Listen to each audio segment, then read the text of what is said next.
اللہ کے پیارے نبی حضرت نوح علیہ السلام کو اللہ تبارک و تعالیٰ نے جس قوم کی طرف مبعوث کیا،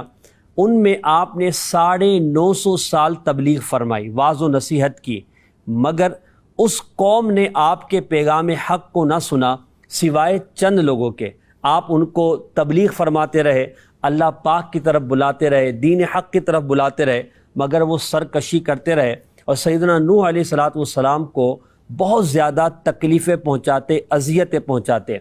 ان کا اذیتوں کا انداز یہ تھا کہ حضرت نوح علیہ السلام جب انہیں نیکی کی دعوت دیا کرتے تھے تو وہ حضرت نوح علیہ السلام پر اتنا زد و کوب کرتے، اتنا مارتے کہ آپ علیہ السلام اس کی وجہ سے بے ہوش ہو کر زمین پر تشریف لے آتے اور آپ کو وہ لوگ معاذ اللہ مردہ تصور کرتے ہوئے کپڑے میں لپیٹ کر کسی مقام پر ڈال دیتے۔ آپ علیہ السلام پھر اس مقام سے واپس تشریف لاتے اور انہیں نیکی کی دعوت دیا کرتے، پھر وہ آپ پر زد و کوب کیا کرتے۔ یہ سلسلہ چلتا رہا۔ ایک دن اللہ تبارک و تعالی نے حضرت نوح علیہ السلام کی طرف وحی فرمائی کہ اے نوح، جتنے لوگ اب تک ایمان لا چکے، اب ان کے بعد ہرگز کوئی ایمان نہیں لائے گا۔ اب نوح علیہ السلام اپنی قوم کے ایمان سے نا امید ہوئے تو آپ نے رب تبارک و تعالیٰ کی بارگاہ میں ان کے لیے بد دعا فرمائی۔ جب بد دعا فرمائی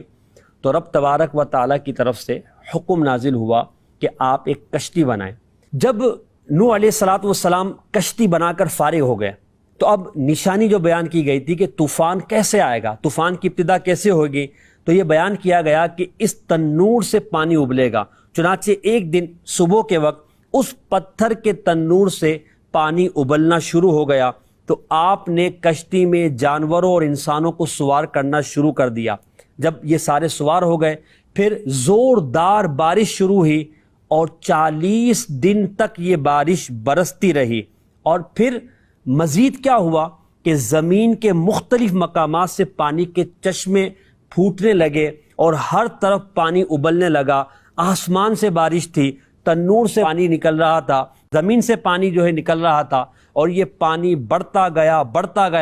اتنا پانی ہو گیا کہ ساری دنیا پانی کے اندر غرق ہو گئی۔ طوفان کی طغیانی کو قرآن نے یوں بیان کیا، وَهِيَ تَجْرِي بِهِمْ فِي مَوْجٍ كَالْجِبَالِ، اور وہ انہیں لیے جا رہی ہے ایسی موجوں میں جیسے پہاڑ۔ حضرت نوح علیہ السلام کشتی پر سوار ہو گئے اور کشتی طوفانی موجوں کے تھپیروں سے ٹکراتی ہوئی برابر چلتی رہی۔ آپ علیہ السلام جب کشتی میں سوار ہوئے تو آپ نے یہ دعا پڑھی، بسم اللہ مجریہا و مرساہا ان ربی لغفور الرحیم، اللہ کے نام پر اس کا چلنا اور اس کا ٹھہرنا، بے شک میرا رب ضرور بخشنے والا مہربان ہے۔ حضرت نوح علیہ السلام کی کشتی مسلسل چل رہی تھی، یہاں تک کہ 6 مہینے چکر لگاتی رہی اور خانہ کعبہ کے مکہ مکرمہ میں پہنچ کر 7 چکر بھی لگائے، اور پھر اللہ پاک کے حکم پر جودی پہاڑ پر، جو کہ عراق کے ایک شہر جزیرہ کے قریب واقع ہے،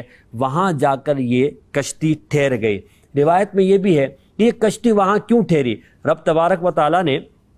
پہاڑوں پر حکم فرمایا کہ نوح علیہ السلام کی کشتی تم میں سے کسی پہاڑ پر رکے گی، تو بعض پہاڑوں نے تکبر کیا، جودی پہاڑ نے عاجزی و انکساری کی، تو اللہ تبارک و تعالیٰ نے اس پہاڑ کو یہ شرف بخشا کہ اللہ کے نبی علیہ السلام کی قدم بوسی کی، اسے سعادت حاصل ہوئی۔